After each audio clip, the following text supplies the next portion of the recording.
딸만 셋이라니 당장 꺼져라.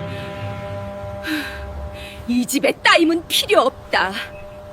시어머니 말수는 보따리를 집어 며느리를 향해 내던졌다. 숙종 28년 봄, 대낮 한옥마당에서 벌어진 일이었다. 27살 며느리 보미는 새 쌍둥이 딸을 포대기에 매단 채 쫓겨나고 있었다. 출산 후 큰 출혈로 인해 자궁을 드러내는 수술을 받아 더는 아이를 낳을 수 없는 몸이 된 것이 이유였다. 동네 사람들이 살인문 밖에 모여 수군거리는 가운데 보미는 고개도 들지 못한 채 걸었다. 석 달 된 아기 셋의 무게가 가슴을 짓눌렀지만 더 무거운 것은 절망이었다. 남편 만석은 방 안에 숨어 나오지도 않았고 말수는 대문을 쾅 닫아버렸다. 그런데 30년 뒤 그 세 딸이 각각 찰방, 포청수사관, 사송인이 되어 할머니의 빈소에 나타났다. 빈소는 순식간에 발칵 뒤집혔고 문중 어른들은 얼굴이 하얗게 질렸다. 하지만 정작 충격적인 것은 죽은 할머니가 남긴 마지막 한마디와 보미가 30년간 숨겨온 비밀이었다. 오늘 이야기가 궁금하시다면 무료로 할 수 있는 좋아요와 구독 눌러주세요. 매일 감동적인 이야기를 들고 오겠습니다. 자, 이야기를 시작하겠습니다. 숙종 28년 섣달 스무려들에 안동 읍내의 한 산파집 뒷방에 갑작스러운 바람이 몰아쳤다. 등잔불이 흔들리며 방 안이 어두워졌고 처마 끝에 매달린 고드름이 달그락거리며 떨어졌다. 분만을 돕던 산파 2명이 숨을 죽인 채 의원의 지시를 기다렸다. 한 번만 더 힘을 주소서.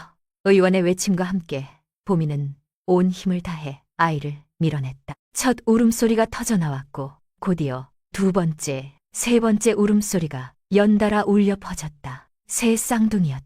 산파들은 믿을 수 없다는 얼굴로 서로를 바라보았다. 하늘이 내리신 기적이옵니다. 자연 잉태로 새 쌍둥이라니. 하지만 축하는 잠시뿐이었다. 셋째 아이의 숨이 고르지 않았고 즉시 아랫목 깊숙이 뉘어 인삼달인 물을 입에 흘려 넣어야 했다. 보미는 흐릿한 정신 속에서도 아이의 작은 손가락이 허공을 움켜쥐는 것을 보았다.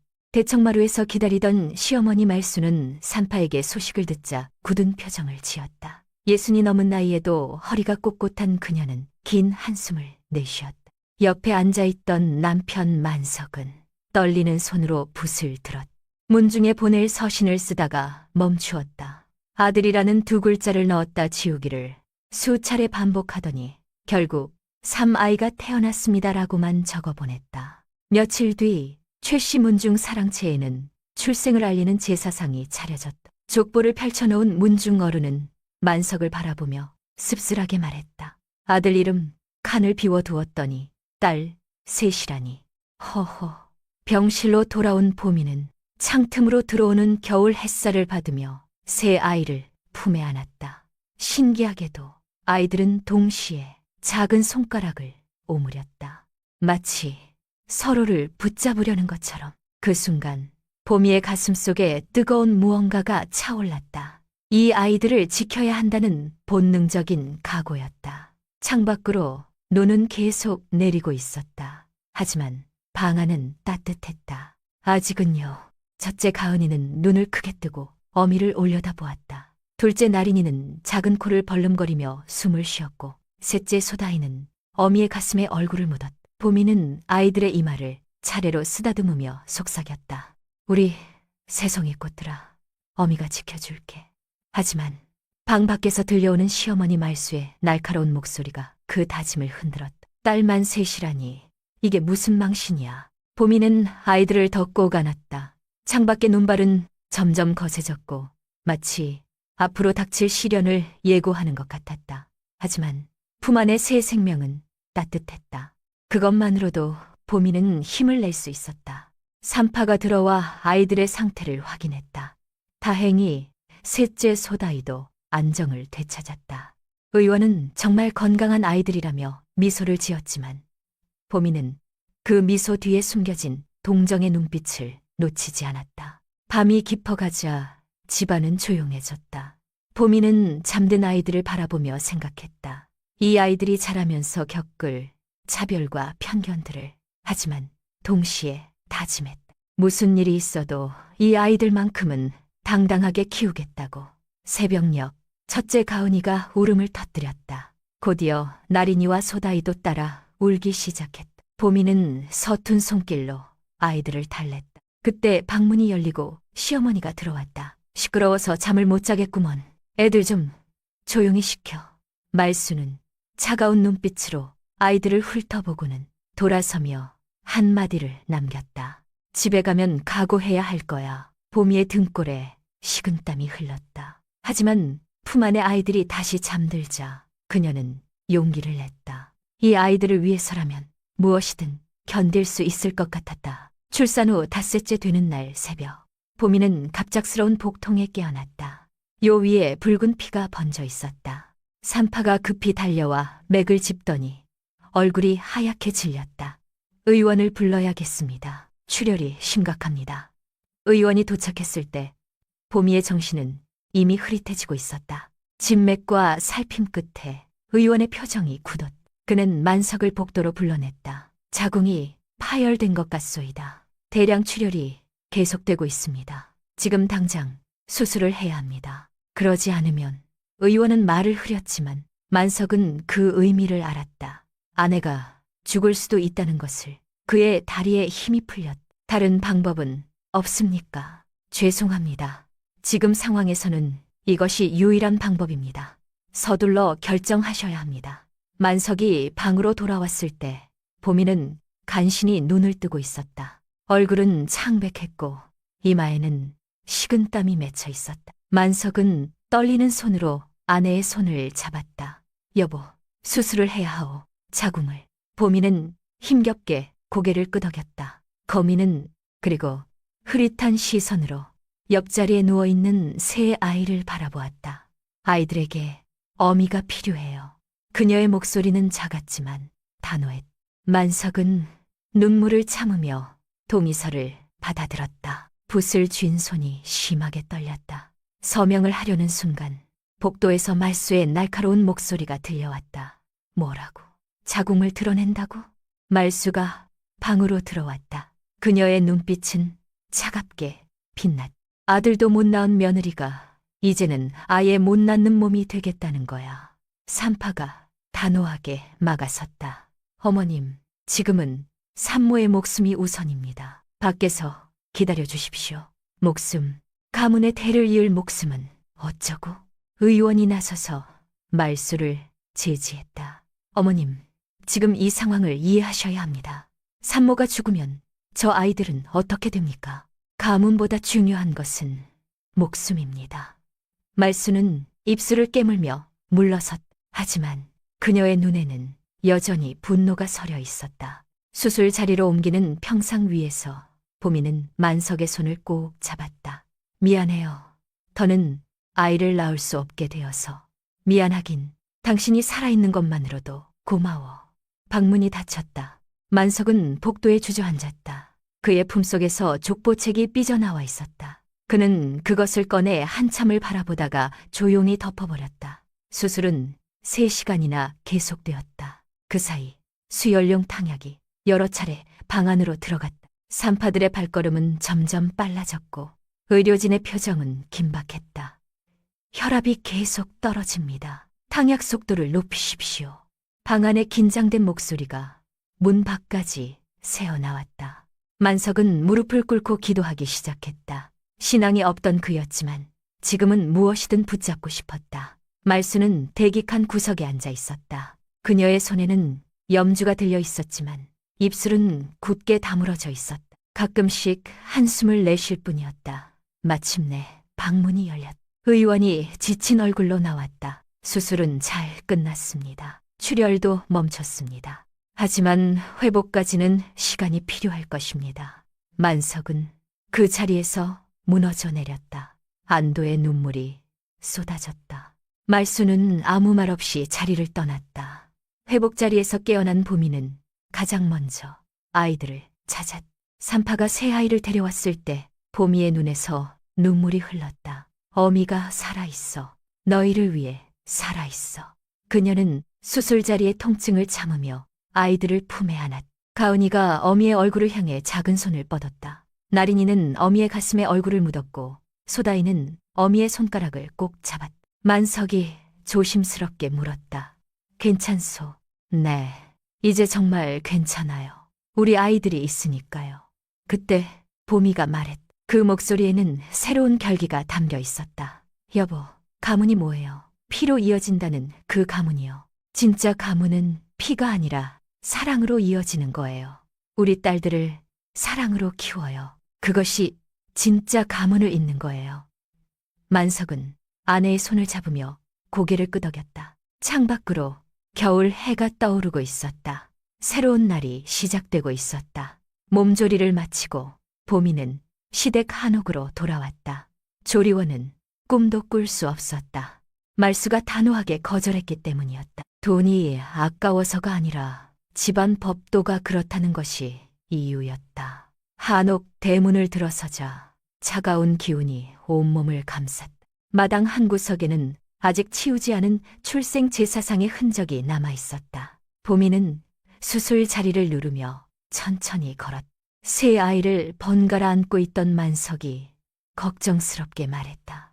내가 다 들고 갈게. 보미가 대답하기도 전에 말수의 목소리가 들려왔다.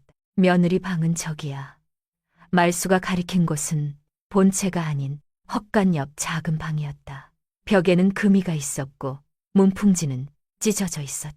보미는 놀란 눈으로 시어머니를 바라봤지만 말수는 차갑게 말했다. 딸만 낳은 며느리가 본체에서 잘 수는 없지. 그날 저녁 보미가 애써 끓인 미역국은 상에 오르지도 못했다. 말수가 부엌에 들어와 솥째 들고 나가버렸기 때문이다. 산모가 먹을 자격이 있나. 아들도 못 낳은 주제에. 보미는 찬물에 밥을 말아 먹었다. 수술자리가 욱신거렸지만 아이들에게 젖을 먹여야 했다. 영양이 부족했는지 젖이 잘 나오지 않았다. 아이들은 배고파 울었고 그 울음소리는 밤새 이어졌다. 겨울밤의 한기가 방 안으로 스며들었다. 기와 지붕에서는 바람의 석가래가 달그락거리는 소리가 났다. 마루 틈으로 들어오는 바람은 칼날처럼 날카로웠다. 보미는 이불을 여러 겹 덮어 아이들을 감쌌지만 추위를 완전히 막을 수는 없었다. 새벽 이경, 가은이가 울기 시작했다. 곧이어 나린이와 소다이도 따라 울었다. 보미는 아이들을 번갈아 안으며 달랬지만 쉽게 그치지 않았다. 그때 본체에서 말수의 고함 소리가 들려왔다. 시끄러워서 잠을 못 자겠네. 애들 좀 조용히 시켜. 만석이 조심스럽게 작은 방으로 왔다. 그의 얼굴에는 피로와 걱정이 가득했다. 내가 관아의 말에서 휴직을. 안 돼요. 지금 당신 자리가 위태롭다고 했잖아요. 지금 쉬면 내쫓길 거예요. 보미의 말이 맞았다. 만석의 관직은 흉년으로 인해 조정에서 인력을 줄이고 있는 상황이었다. 게다가 문중에서도 압박이 들어오고 있었다. 가문의 체면이 떨어진다며 만석을 비난하는 목소리가 커지고 있었다. 며칠 뒤 장터에 나간 보미는 수군거리는 소리를 들었다. 최씨 집 며느리가 딸만 셋을 낳았대. 일부러 수술받아서 더 못 낳게 했다던데 팔자가 사나워서 그래.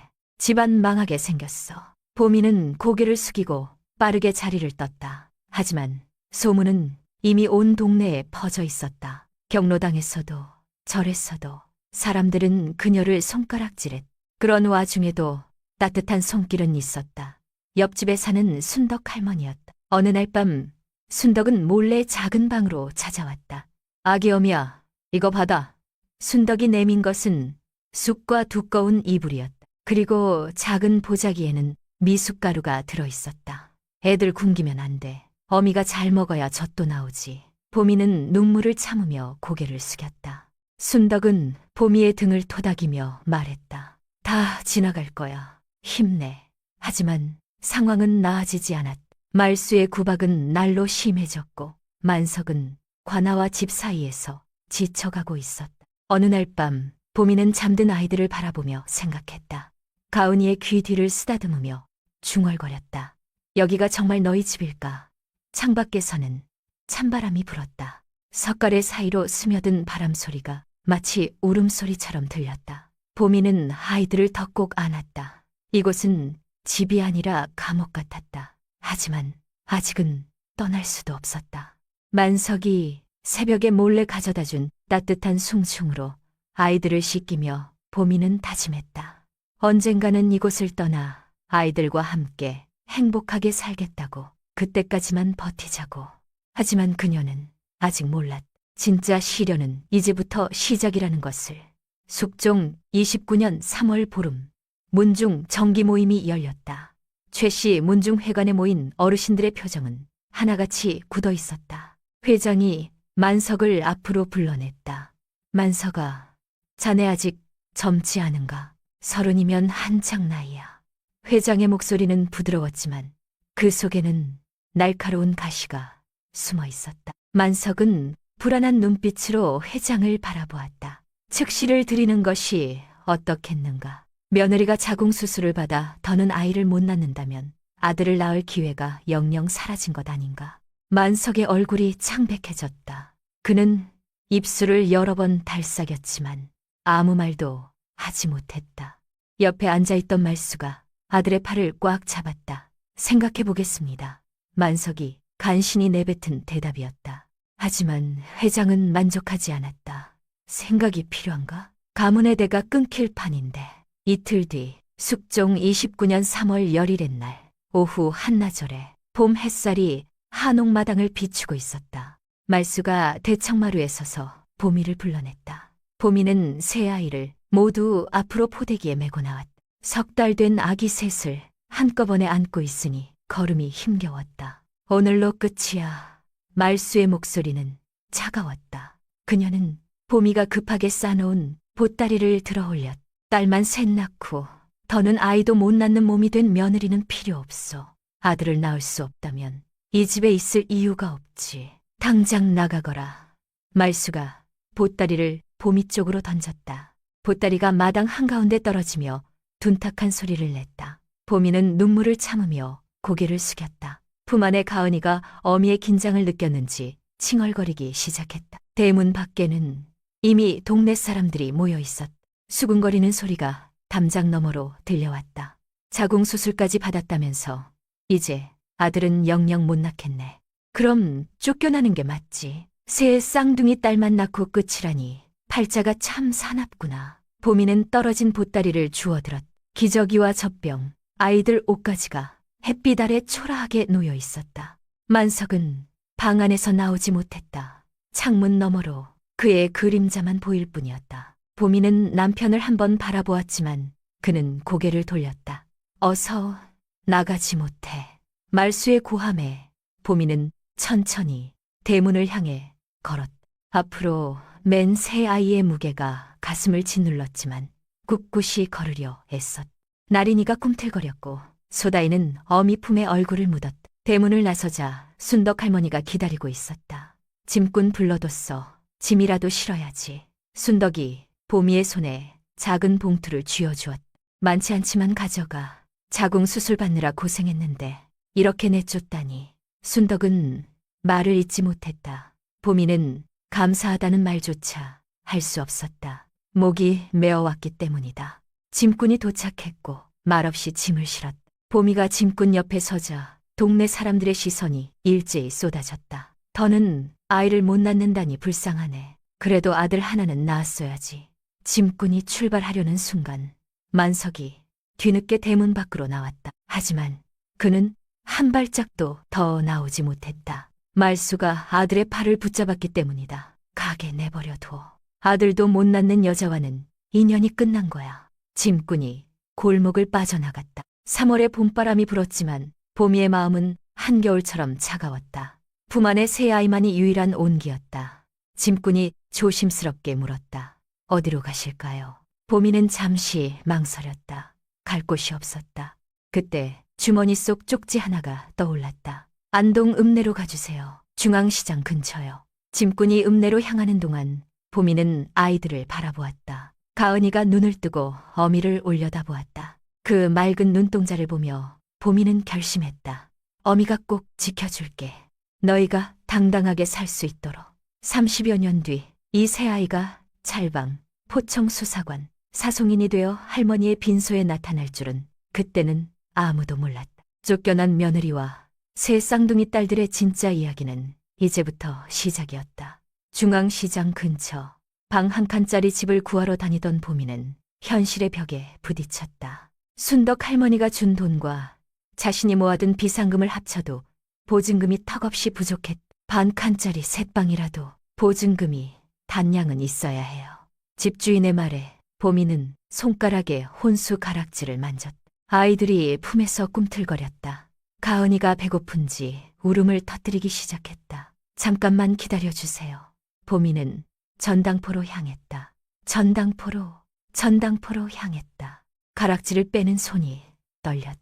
가락지가 손가락에서 빠지지 않아 침을 발라야 했다. 전당포 주인은 가락지를 저울에 올려놓고 주판을 두드렸다. 2냥 드리겠소. 그것으로 겨우 단칸방 하나를 구할 수 있었다. 곰팡이 냄새가 나는 작은 공간이었지만 보미에게는 궁전처럼 느껴졌다. 최소한 비를 피할 수 있는 곳이었으니까. 다음 날 아침 보미는 아이들을 업고 관아복지 담당 부서로 갔다. 양육지원금과 기초수급 신청을 하기 위해서였다. 하지만 서류의 벽은 높았다. 호적 전입신고부터 하셔야 해요. 그리고 남편과 별거 중이신가요? 아니요. 그게 아니라 그럼 남편 소득증명서도 필요하고 가족관계증명서도 떼어 오셔야 해요. 직원의 기계적인 목소리가 이어졌다. 2시간을 기다렸는데 서류가 부족해서 다시 와야 했다. 나린이가 울기 시작했고 소다이도 따라 울었다. 대기하던 사람들이 눈살을 찌푸렸다. 애가 3씩이나 되네. 츄. 보미는 서둘러 밖으로 나왔다. 봄바람이 불었지만 마음은 추웠다. 그날 오후 보미는 일자리를 찾기 시작했다. 새벽 4경에 일어나 주막집 청소를 하는 일을 먼저 구했다. 하루 3시간. 아이들이 자는 시간에 할 수 있는 일이었다. 손목 조심하세요. 인대 다치기 쉬워요. 주막집 주인이 걱정스럽게 말했지만 보미는 감사하다고만 답했다. 낮에는 도시락 배달을 시작했다. 아이들을 업고 장터 곳곳을 돌았다. 오르막길에서는 걸음을 멈추고 숨을 골라야 했다. 무릎이 시큰거렸지만 멈출 수 없었다. 저녁에는 포목점 창고 정리 일을 했다. 무거운 괴짝을 나르다 허리를 삐끗했지만 파스를 붙이고 계속 일했다. 하루에 16시간을 일해도 한 달 수입은 넉넉하지 않았다. 어느 날 저녁 보미가 지친 몸을 이끌고 집에 돌아왔을 때 옆방에 사는 서당 훈장이 문을 두드렸다. 저기, 이거 필요하실 것 같아서요. 그가 내민 것은 낡은 법전들이었다. 아이들이 크면 공부시킬 때 도움이 될 거예요. 어린 것들이 눈빛이 예사롭지 않던걸요. 그날 밤 보미는 책을 펼쳐보았다. 어려운 내용이었지만 왠지 가은이가 관심을 보일 것 같았다. 가은이는 유독 호기심이 많은 아이였기 때문이다. 시간이 흘러 아이들이 조금씩 자라기 시작했다. 6살이 된 가은이는 어미가 가져온 법전을 펼쳐보며 글자를 따라 읽었다. 정의란 무엇인가? 나린이는 관아방을 오려 스크랩북을 만들기 시작했다. 특히 사회면 기사에 관심이 많았다. 어미, 나쁜 사람들은 왜 벌을 안 받아요? 소다이는 가계부를 만들어 집안 살림을 기록했다. 주판이 없었지만 공책에 깔끔하게 정리했다. 어미, 이번 달은 엽전 한 꽃 남았어요. 보미는 달력을 보며 한숨을 쉬었다. 아이들이 서당에 들어가려면 아직 1년이 남았다. 버틸 수 있을까 하는 불안이 엄습했지만 잠든 아이들의 얼굴을 보며 다시 힘을 냈다. 너희 공부만큼은 포기하지 않을 거야. 새벽 2경 알람이 울렸다. 보미는 조용히 일어나 작업복을 입었다. 손목에는 삼배를 감았고 무릎에는 보호대를 착용했다. 방을 나서기 전 아이들을 한 번 더 바라보았다. 가은이가 잠꼬대로 중얼거렸다. 어미, 사랑해요. 보미의 눈에 눈물이 맺혔다. 이 한마디가 모든 고통을 견딜 힘이 되었다. 문을 나서며 보미는 다짐했다. 오늘도, 내일도, 모레도 계속 버티겠다고. 숙종 39년 봄, 새 쌍둥이가 11살이 되던 해였다. 단칸 방은 여전히 좁고 습했지만 벽면에는 아이들의 상장이 빼곡히 붙어 있었다. 가은이는 서당 토론 대회에서 우승을 차지했다. 주제는 규칙은 누가 만들어야 하는가였다. 가은이는 떨리는 목소리로 시작했지만 점점 자신감을 얻어갔다. 규칙은 그것을 지켜야 하는 사람들이 함께 만들어야 합니다. 백성 없는 법도는 의미가 없어요. 훈장들은 초등아이의 논리적인 주장에 감탄했다.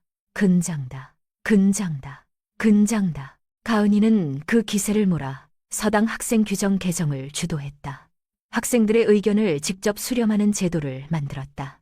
나린이는 고울법과 사회탐구대회에서 특상을 받았다. 그녀가 쓴 논증글의 제목은 정의가 늦으면 정의가 아니다였다.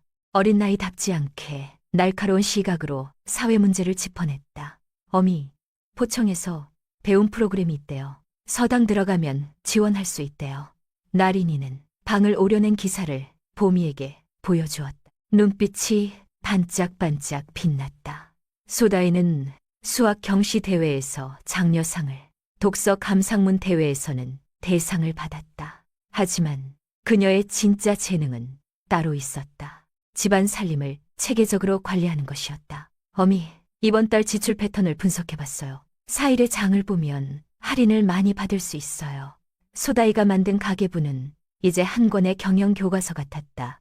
어느 날 저녁, 보미는 주막 사장님으로부터 제안을 받았다. 야간 정규직으로 일하지 않겠어? 품계도 오르고 안정적인데. 보미는 망설였다. 야간 근무는 아이들과 보낼 시간이 더 줄어든다는 의미였다. 그날 밤 세 딸과 가족 회의를 열었다. 어미가 밤에 일하면 너희들끼리 있어야 해. 괜찮겠어? 세 자매는 서로를 바라보며 고개를 끄덕였다. 가은이가 대표로 말했다. 어미, 우리가 알아서 할 수 있어요. 어미 등 밀어드릴게요.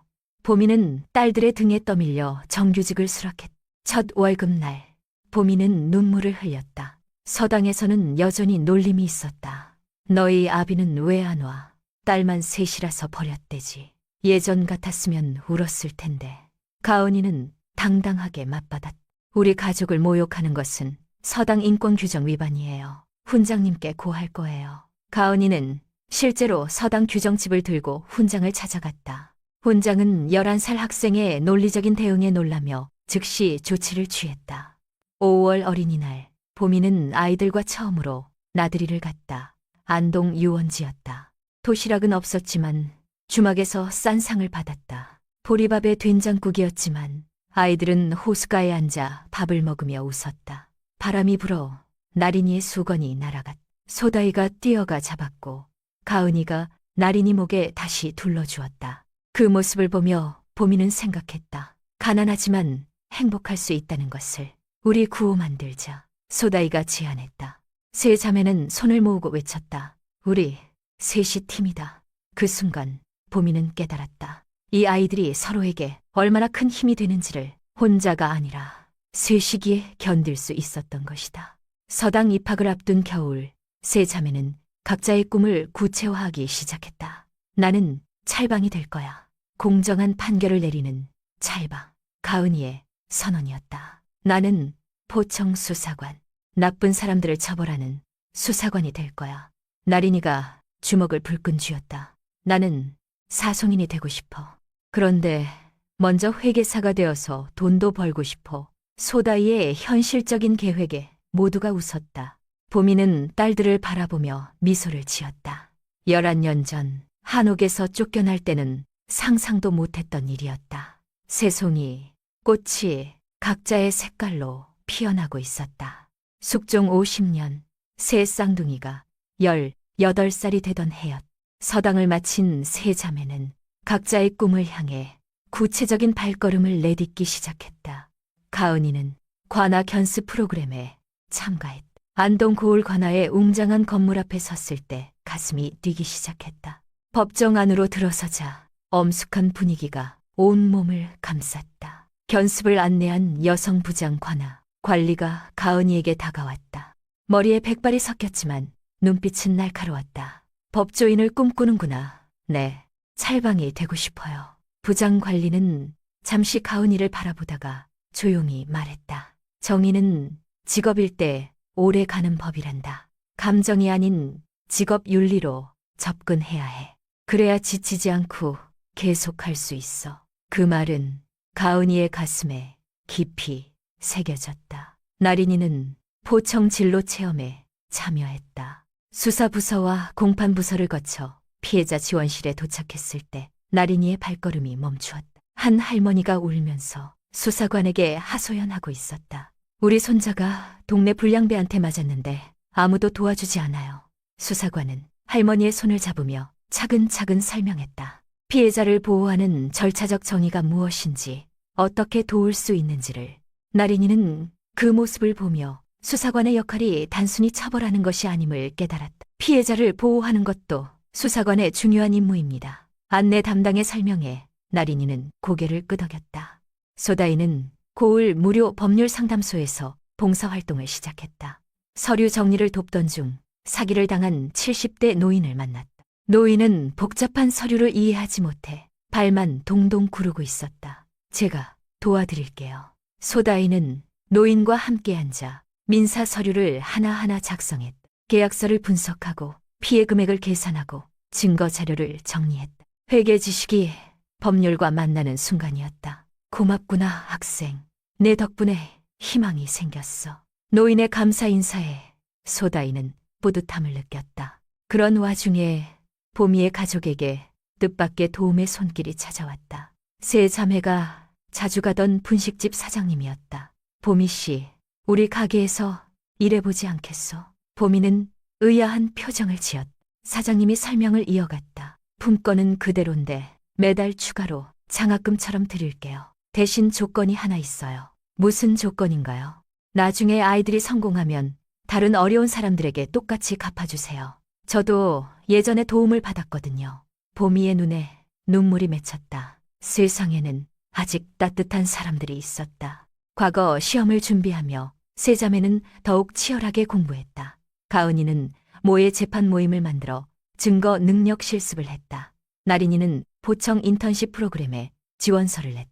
고울 학생은 안 된다고 했지만 계속 도전했다. 결국 특별 케이스로 일주일간 참관할 기회를 얻었다. 소다이는 국립상경계열 장학생 선발에 도전했다.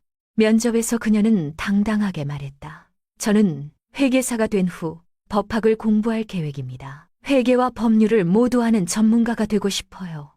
면접관들은 명확한 목표의식에 감탄했다. 어느 날 저녁, 보미는 딸들과 함께 작은 국밥집에서 저녁을 먹었다. 분식집 사장님이 준 수입 덕분에 가능한 일이었다. 어미, 우리가 꼭 성공할게요. 가은이의 말에 나린이와 소다이가 고개를 끄덕였다. 그래서 어미처럼 어려운 사람들을 도울 거예요. 보미는 딸들의 손을 잡았다. 거칠어진 자신의 손과 달리 딸들의 손은 붓을 잡느라 굳은 살만 박여 있었다. 그것이 자랑스러웠다. 시험이 끝났다. 세 자매는 각자의 길을 향해 본격적인 도전을 시작했다. 소다이가 가장 먼저 합격 소식을 들었다. 국립상경계열 전액 장학생으로 선발된 것이었다. 합격 통지서를 받아든 소다이의 손이 떨렸다. 어미, 됐어요. 학비 걱정 안 해도 돼요. 보미는 딸을 꼭 안았다. 18년간의 고생이 보상받는 순간이었다. 가은이와 나린이는 법학 공부를 목표로 각자의 공부를 이어갔다. 두 사람 모두 국가 장학금과 근로 장학금으로 학비를 해결했다. 소다이가 만든 장부에는 장학금 종류와 신청 일정이 빼곡히 정리되어 있었다. 공부를 이어가는 세 자매의 열정은 더욱 뜨거워졌다. 가은이는 법학 공부 후 가정폭력 피해자를 돕는 공익 모임에 참여했다. 보호명령 신청서를 작성하는 실무를 보조하며 현장 경험을 쌓았다. 어느 날 멍든 얼굴로 찾아온 젊은 어미를 만났다. 관아에서 보호명령을 내려주실까요? 증거를 잘 정리하면 가능해요. 제가 도와드릴게요. 가은이는 밤새 서류를 정리했다. 의료 기록, 사진, 증언을 체계적으로 분류했다. 며칠 후 보호명령이 발부되었고 그 어미는 눈물을 흘리며 감사 인사를 전했다. 나린이는 검찰 세미나를 청강하며 포청의 역할을 깊이 공부했다. 피해자 보호 봉사 활동도 시작했다. 수사관님, 피해자가 너무 무서워해요. 나린이가 담당 수사관에게 보고했다. 그럴 땐 이렇게 접근해봐요. 피해자의 안전이 최우선이니까. 수사관의 조언을 들으며 나린이는 피해자를 보호하는 것이 얼마나 중요한지 배웠다. 소다이는 회계 관하에서 견습으로 일하기 시작했다. 특히 비영리 재단의 회계를 담당하며 흥미로운 사실을 발견했다. 이상해요. 이 재단의 지출 내역이 불투명해요. 소다이는 상사에게 보고했지만 상사는 고개를 저었다. 너무 깊이 파고들지 마. 우리는 감사만 하면 돼. 하지만 소다이는 그 경험을 잊지 않았다. 재단 회계의 허점이 얼마나 많은지 직접 목격했기 때문이다. 언젠가는 이런 부정을 바로잡겠다고 다짐했다. 영조 2년, 26살이 된 세 자매는 각자의 시험을 치렀다. 가은이는 사법시험에 합격했다. 면접에서 그녀는 당당하게 말했다. 저는 가족법원 찰방이 되고 싶습니다. 가정폭력과 아동학대 사건을 공정하게 다루고 싶어요. 나린이도 사법시험에 합격했다. 연수 과정에서 포청 수사관 지망으로 분류되었다. 피해자를 보호하고 가해자를 처벌하는 수사관이 되겠습니다. 소다이는 회계사 시험에 합격한 후 3년간 회계 관하에서 일했다. 그리고 법학 공부에 진학했다. 어미, 저는 조금 늦어도 괜찮아요. 확실한 전문성을 갖추고 싶어요. 영조 11년 정월, 33이 된 세 자매는 마침내 꿈을 이루었다. 가은이는 한양법원 찰방으로 임명되었다. 임명장을 받는 순간 18살 때 만났던 부장 관리의 말이 떠올랐다. 정의를 직업으로 삼는다는 것의 의미를. 나린이는 한양중앙포청 수사관이 되었다. 첫 출근 날 피해자 지원실을 먼저 찾았다.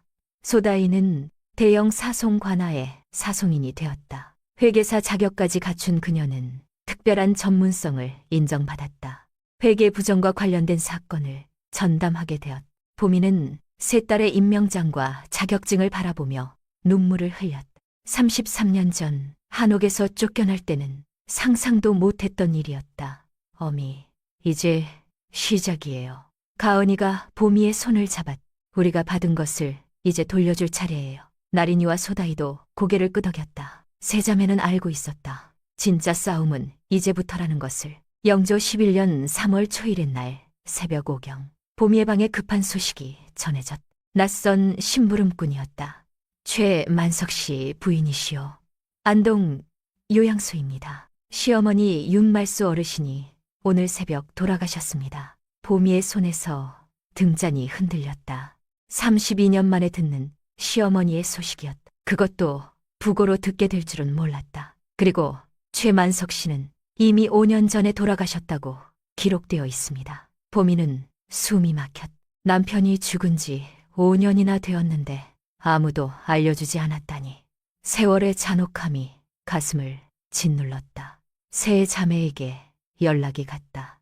가은이가 먼저 도착했고 나린이와 소다이가 뒤따라왔다. 네 사람은 안동으로 향하는 가마 안에서 말이 없었다. 어미, 괜찮으세요? 소다이가 조심스럽게 물었다. 보미는 창밖을 바라보며 고개를 끄덕였다. 해서 그런 하지만 그녀의 눈가는 촉촉했다. 요양소에 도착하자 문중 사람들이 이미 와 있었다. 그들은 보미와 세 자매를 보고 수군거렸다. 저 사람들이 왜 여기 왔어? 30년도 더 전에 쫓겨났는데. 병실로 들어가자 말수의 시신이 놓여 있었다. 90 가까운 나이로 세상을 떠난 그녀의 얼굴은 평온해 보였다. 보미는 시어머니의 손을 잡고 조용히 인사했다. 어머니, 이제 편히 쉬세요. 그때 간호사가 작은 상자를 건넸다. 어르신이 돌아가시기 전에 이걸 며느리에게 전해달라고 하셨어요. 상자를 열자 낡은 종이 한 장이 들어있었다. 떨리는 손으로 펼쳐보니 말수의 필적이었다. 글씨는 흐릿했지만 읽을 수 있었다. 내가 억울하다. 갑자 섣달 보름, 윤말수. 날짜와 서명만 있을 뿐 무엇이 억울한지는 적혀있지 않았다. 보미와 세 자매는 서로를 바라보았다. 이게 무슨 의미일까요? 빈소로 이동했다. 문중 회장이 나타나 차가운 목소리로 말했다. 장례는 간소하게 치를 것입니다. 가족이 아닌 사람들은 참석하지 마시오. 저희도 가족입니다. 가은이가 당당하게 말했다. 문중 회장은 코웃음을 쳤다. 30년 전에 쫓겨난 사람들이 무슨 가족이요. 하지만 세 자매는 물러서지 않았다. 한복을 갖춰 입고 정장을 차려입은 그들은 조용히 빈소로 들어갔다. 차가운 시선과 수군거림 속에서도 묵묵히 조문객을 맞았다. 빈소에서 뜻밖의 사람을 만났다. 순덕 할머니였다. 이제 90이 넘은 나이였지만 여전히 정정했다. 너희들이 이렇게 컸구나. 찰방, 수사관, 사송인이 됐다면서. 순덕은 세 자매를 번갈아 안아주었다. 그리고 보미에게 속삭였다. 말수가 마지막까지 너희들 이름을 불렀어. 특히 손녀들 얘기를 많이 했지. 보미는 놀란 눈으로 순덕을 바라보았다. 정말이에요. 치매가 와서 그런지 자꾸 옛날 얘기를 하더라고. 손녀들한테 미안하다고, 용서해달라고. 그 순간 나린이가 무언가를 발견했다. 빈소 한쪽에 놓인 말수의 유품 상자였다. 그 안에는 오래된 그림들이 있었다. 놀랍게도 세 자매의 어린 시절 초상화도 있었다. 이게 어떻게? 소다이가 초상화를 들어 올렸다. 뒷면에는 말수의 글씨로 날짜가 적혀 있었다. 쫓아낸 후에도 손녀들의 초상화를 간직하고 있었던 것이다. 문중 사람들이 다가왔다. 그 상자는 우리가 관리할 것입니다. 내려놓으시오. 잠깐만요. 가은이가 상자를 꼭 잡았다. 그때 상자 바닥에서 또 다른 메모가 발견되었다. 재산, 문중이, 빼앗아. 메모는 거기서 끊겨 있었다. 세 자매는 서로를 바라보았다. 할머니가 억울하다고 한 이유가 이것이었을까요? 무엇이 억울했을까? 나린이의 질문에 아무도 대답하지 못했다. 하지만 분명한 것은 말수가 마지막까지 무언가를 전하려 했다는 것이었다. 장례식 내내 문중은 봄이 가족을 경계했다. 마치 무언가를 숨기려는 것처럼 보였다. 세 자매는 조용히 관찰하며 정보를 수집했다. 마지막 날 발인을 앞두고 가은이가 말했다. 할머니의 억울함을 풀어드려야 해요. 나린이와 소다이가 고개를 끄덕였다. 봄이도 동의했다. 이제 분노가 아닌 진실을 찾고 싶었다. 장례가 끝난 다음 날 문중은 재산 정리를 서둘렀다. 고을방에 공고가 실렸다. 전답, 한옥, 임야, 그리고 계열 사업 지분까지 모든 재산이 문중 명의로 넘어간다는 내용이었다. 나린이는 포청 공개 자료를 살펴보다가 이상한 점을 발견했다. 말수의 재산 중 상당 부분이 이미 몇 년 전부터 특정 계좌로 옮겨지고 있었다. 그리고 한옥과 전답은 시가보다 훨씬 싼 값에 매매 계약이 되어 있었다. 뭔가 수상해요. 나린이는 즉시 상급자에게 보고했다. 하지만 자신이 직접 수사할 수는 없었다. 가족 사건이었으니까 다청으로 이첩하겠습니다. 배임과 사기 혐의가 있는 것 같습니다. 나린이는 수사 신고만 하고 한 발 물러섰다. 직접 관여하면 안 된다는 것을 알고 있었다. 한편 소다이는 사송인 자격과 회계사 경력을 활용해 재산 흐름을 추적했다. 등기 부등본, 법인 등기, 세금 자료를 하나하나 분석했다. 그 결과 놀라운 사실을 발견했다. 이게 말이 돼요? 할머니 명의 재산이 5년 전부터 조금씩 빠져나갔어요. 소다이가 만든 도표를 보니 명백한 패턴이 있었다. 만석이 죽은 직후부터 재산이 문중 관련 인물들에게 넘어가기 시작한 것이었다. 그것도 시가의 10분의 1 가격으로. 가은이는 찰방으로서 이 사건에 직접 관여할 수 없었다. 만약 관련 재판이 열리면 회피해야 했다. 대신 그녀는 법학 세미나에서 일반론적인 강연을 했다. 가족 사건에서 이해 충돌이 발생할 때 법조인의 윤리적 대응, 자신의 사건은 전혀 언급하지 않았지만 원칙을 분명히 했다. 그러던 중 압박이 시작되었다. 먼저 익명의 고발장이 날아왔다. 세 자매가 할머니의 재산을 노리고 있다는 내용이었다. 명예훼손으로 고소하겠다는 협박도 이어졌다. 보미의 직장에도 이상한 민원이 들어왔다. 어느 날 밤 보미가 퇴근하는 길에 검은 갓을 쓴 사내들이 계속 따라왔다. 보미는 불안한 마음에 걸음을 빨리 했다. 다행히 포청 앞에서 사내들은 사라졌다. 다음 날 아침 소다이의 가마에 흠집이 나 있었다. 목책부터 뒷면까지 길게 그어진 흔적이었다. 우연일까요? 소다이의 질문에 아무도 대답하지 못했다. 문중의 압박은 더욱 거세졌다. 지역 유지들을 동원해 세 자매의 평판을 깎아내리려 했다. 심지어 법 내부에서도 소문이 돌기 시작했다. 최 씨 집안 며느리와 딸들이 재산 싸움을 한다더라. 30년 만에 나타나서 돈 냄새를 맡은 거 아니야? 하지만 세 자매는 흔들리지 않았다. 나린이는 포청 공보 담당관을 통해 공식적으로 입장을 밝혔다. 저는 이 사건에 직접 관여하지 않습니다. 다만 백성으로서 신고했을 뿐입니다. 소다이는 피해자 대리인 자격으로만 활동했다. 사실 확인 범위 내에서만 브리핑을 했다. 저희는 할머니의 억울함을 밝히려는 것뿐입니다. 재산이 목적이 아닙니다. 가은이는 모든 관련 사건에서 회피 신청을 미리 해두었다. 그런데 결정적인 순간에 핵심 증인이 말을 바꿨다. 말수의 옛 집사 박 씨였다. 저는 아무것도 모릅니다. 어르신이 자발적으로 재산을 넘기신 거예요. 박 씨의 얼굴은 창백했고 손이 떨리고 있었다. 누가 봐도 거짓말을 하는 것이 분명했지만 증명할 방법이 없었다. 공증 관하에서도 나쁜 소식이 왔다. 죄송합니다. 화재로 인해 갑자, 연도 서류가 모두 소실되었어요. 일주일 전이라면 바로 세 자매가 조사를 시작한 직후였다. 그날 밤 보미는 딸들에게 말했다. 그만하자. 더는 너희들이 다치는 걸 보고 싶지 않아. 가은이도 처음으로 흔들렸다. 법조인으로서의 체면과 가족을 지켜야 한다는 마음 사이에서 갈등했다. 세 자매와 보미는 막막한 현실 앞에 섰다. 모든 증거가 사라지고 증인마저 등을 돌린 상황이었다. 절망이 그들을 짓눌렀다. 밖에서는 비가 내리기 시작했다. 망망 창문을 두드리는 빗소리가 마치 눈물소리 같았다. 할머니, 죄송해요. 저희가 무능해서. 나린이가 중얼거렸다. 그 순간 네 사람 모두 같은 생각을 하고 있었다. 이대로 포기해야 하는 걸까? 절망의 밤은 깊어만 갔다. 하지만 그들은 아직 몰랐다. 새벽은 가장 어두운 밤 끝에 온다는 것을. 영조 11년 3월 20이틀 밤 이경에 보미의 집 문을 두드리는 소리가 났다. 이런 늦은 시간에 찾아올 사람이 누구일까? 문을 열자 순덕 할머니가 서 있었다. 그녀의 손에는 낡은 양철 상자가 들려 있었다. 빨리 들어가자. 누가 볼까봐. 순덕의 목소리는 긴박했다.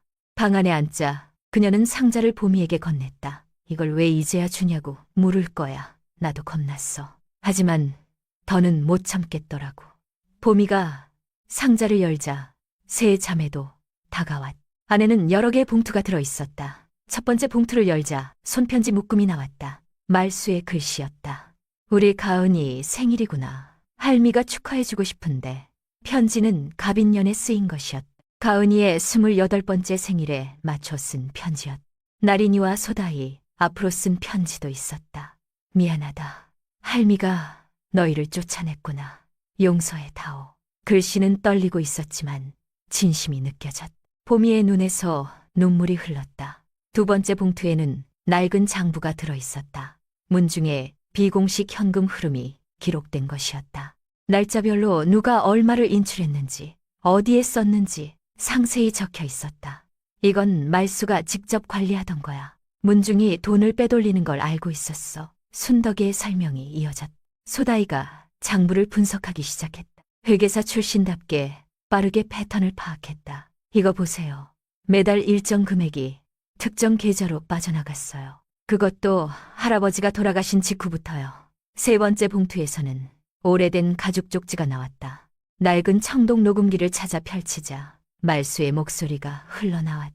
아니, 정확히는 말수가 직접 쓴 육성 고백서였다. 갑자 10월 그저 나 윤말수는 정신이 맑은 상태에서 이 말을 남긴다.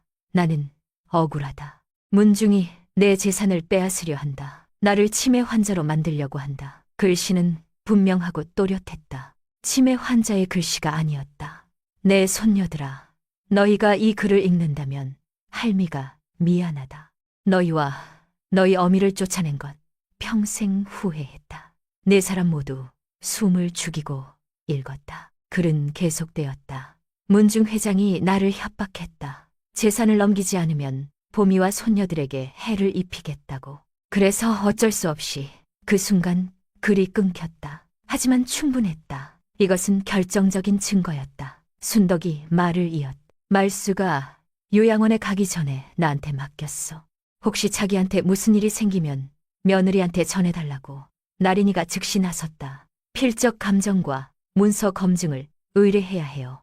이건 법적 증거가 될 수 있어요. 소다이도 장부를 들고 일어섰다. 저는 이 장부를 토대로 회계를 복원하겠습니다. 횡령 금액과 시점을 정확히 밝혀낼게요.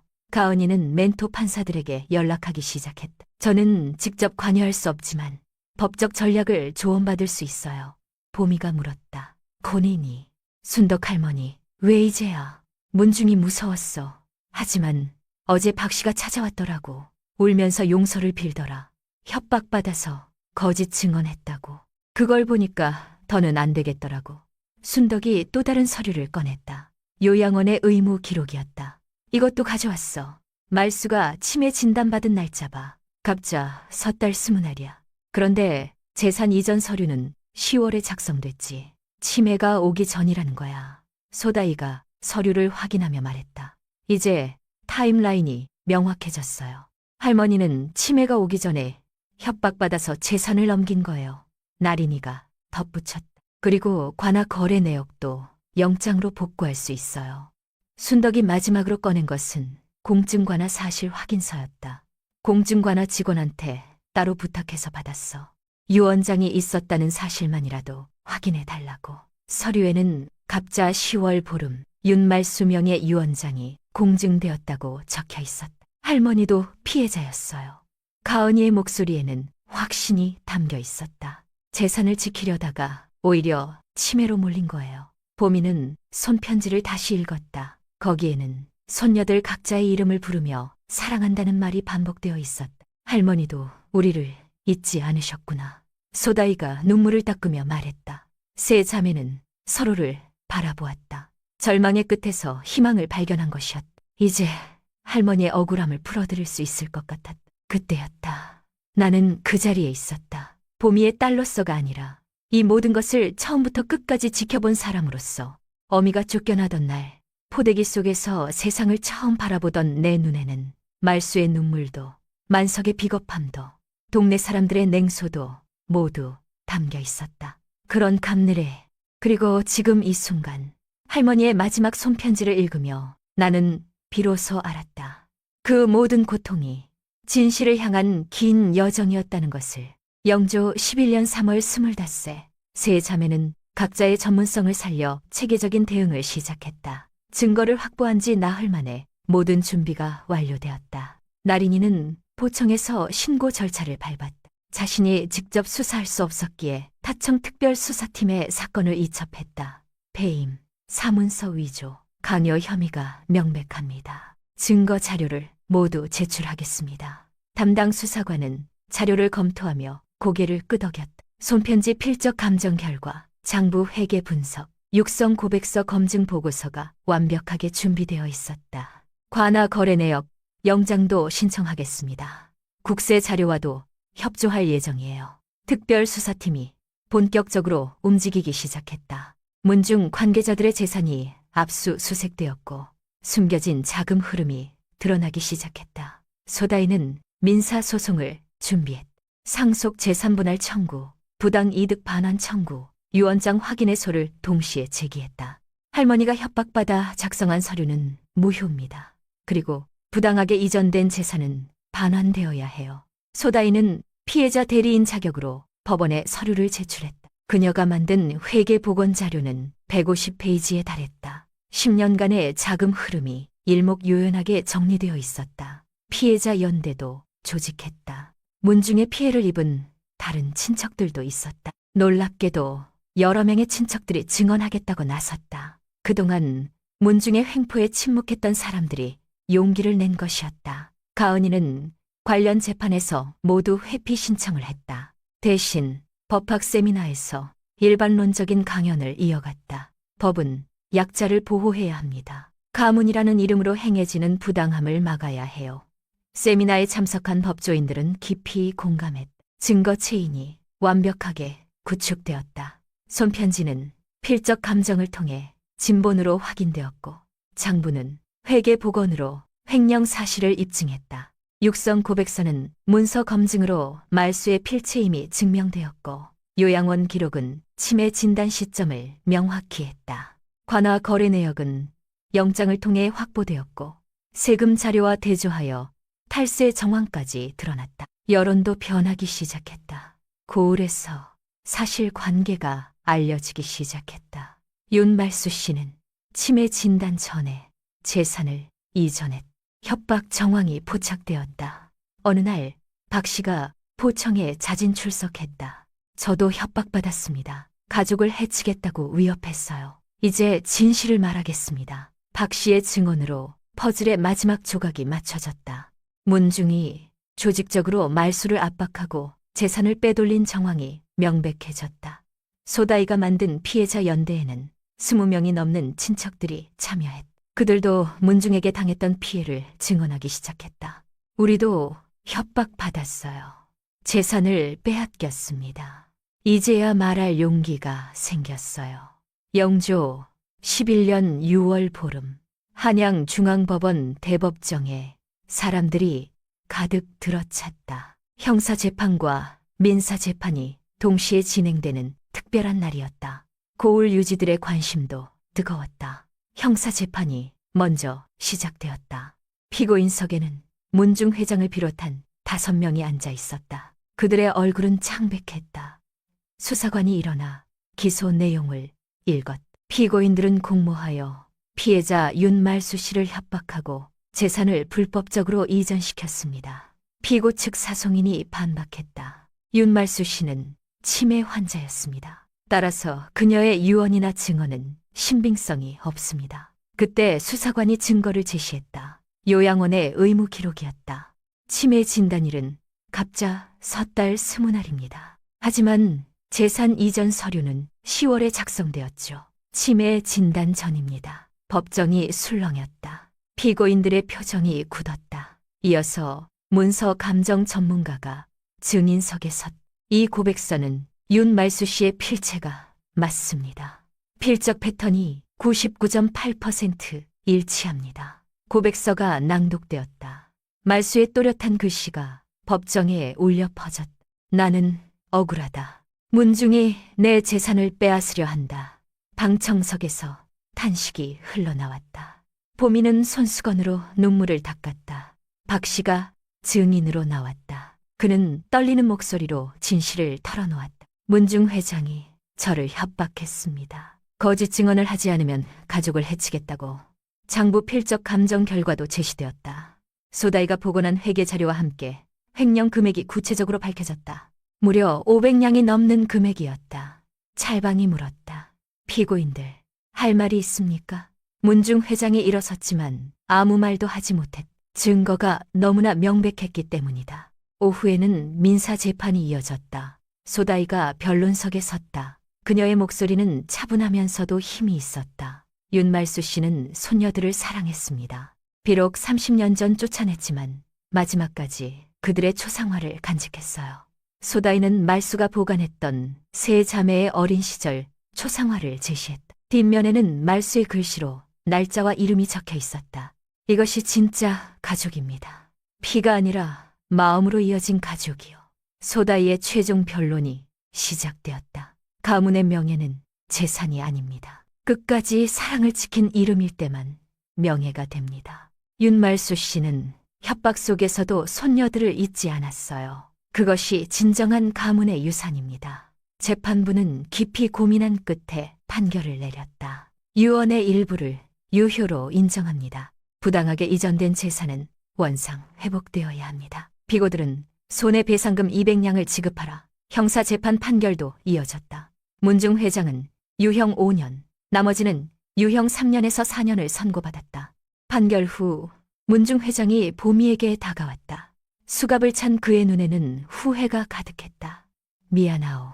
전통이라는 이름으로 가렸던 잘못을 이제야 인정하오. 보미는 조용히 고개를 끄덕였다. 용서는 아니었지만 인정은 해줄 수 있었다. 재판이 끝난 후 세 자매와 보미는 법원 앞에서 사람들과 만났다. 배상금과 환수된 재산으로 무엇을 하실 건가요? 소다이가 나섰다. 윤말수 인권재단을 설립할 예정입니다. 가정폭력, 성차별, 노인학대 피해자를 위한 법률, 의료, 회계 지원을 한 번에 제공할 거예요.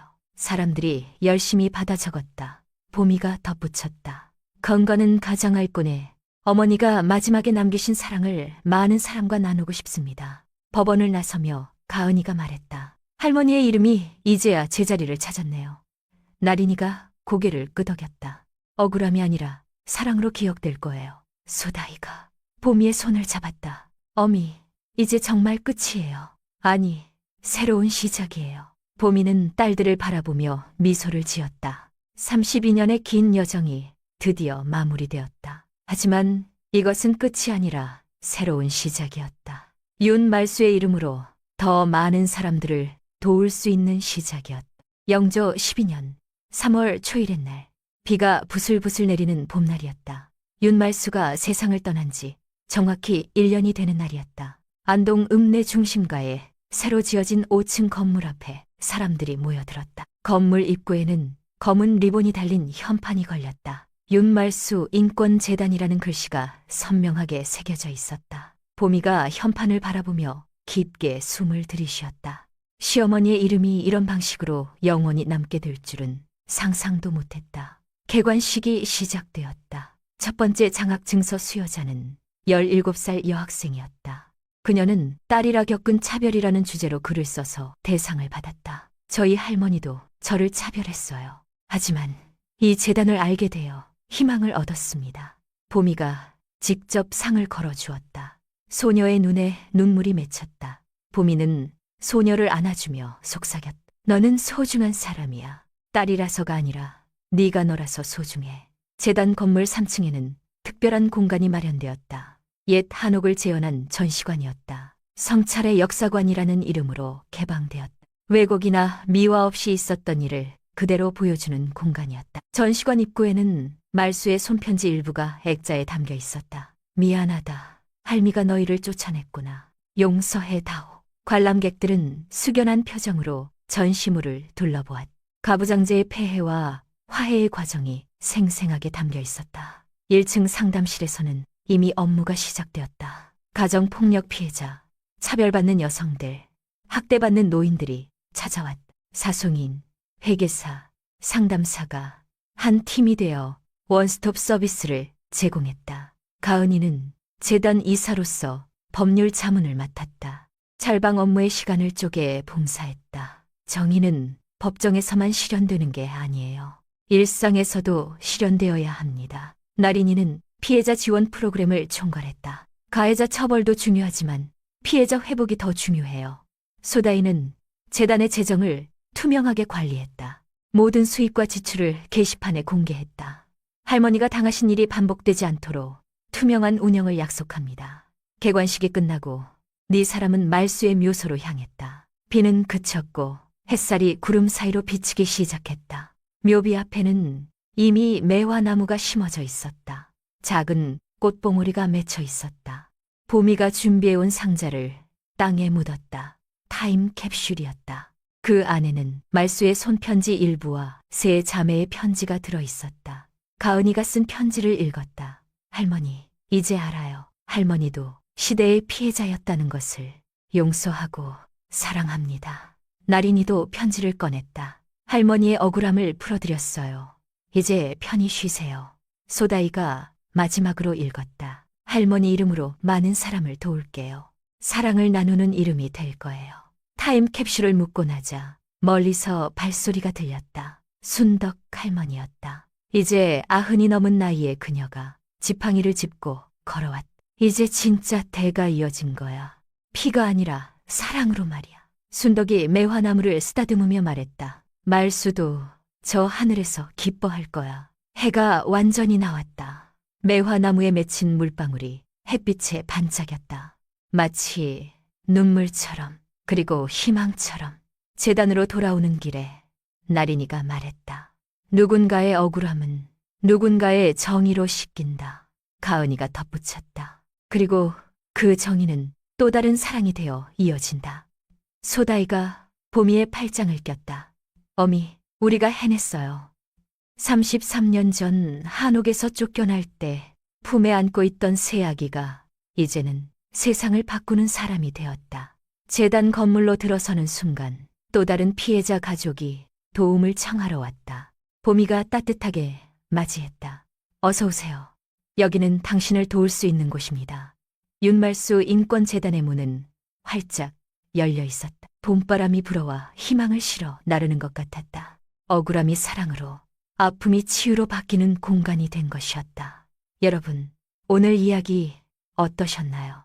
세상이 아무리 변해도 가족의 소중함은 변하지 않습니다. 윤말수 할머니는 시대의 굴레에 갇혀 며느리와 손녀들을 쫓아냈지만 마지막까지 그들을 잊지 못했습니다. 그리고 새손녀는 할머니를 원망하는 대신 그 시대를 살아야 했던 할머니의 아픔을 이해하고 용서했습니다.